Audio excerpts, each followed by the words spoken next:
来到11节的感动时刻，今年有新主题，是要带您来看客家的产业链。之前带您来到了三湾，在三湾呢，除了有三湾梨，还有三湾茶。这里种茶为主，很多的产业，像是改良的茶油，还有茶碗，都跟茶有关，很受到游客青睐。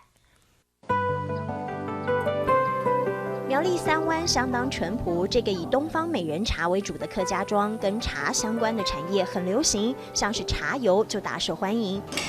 古早产业经过专业改良，自动化生产，商机无限。新鲜的茶油有叶绿素、茶多酚，比美意大利的橄榄油。第二代接棒还帮茶油分品种，建立品牌，走向国际。茶油伴着面线，香气四溢。业者靠着应景精神，让茶油发光，很多人就爱这一味。这就是我们的小果茶油面线。除了茶油，业者还研发了50种以上的相关产品，茶油豆干、姜糖、护唇膏、肥皂等等。业者说，连茶油渣他们都不浪费。那这个茶表呢？以前我们客家庄啊，在种茶叶的这个茶行的，我们都会拿来做洗衣服，我们就把它研磨非常细，变成现在每个家庭很喜欢用的洗碗粉。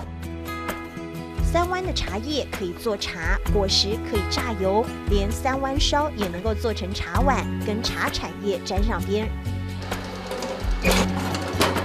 这是狮头山的泥土。鹏兴陶艺坊的老板李鹏兴做陶艺20几年了，最近开始做茶碗，特别用三湾知名的红土制作，不但坚硬，而且富含铁质，让茶叶更甘甜。土里面也含有含铁量，它那个会净化水质，水比较好喝。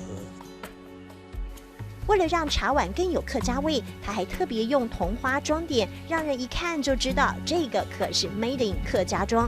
客家人呢，佢用精神就桐花嘛，自己用花的桐花来点缀。每个动作都不马虎，他希望把客家特有的茶碗发扬光大。这边泡茶来，我们来展现一下那个茶叶的跳舞的舞姿来。只是为什么喝茶用的茶碗得做得跟饭碗一样大？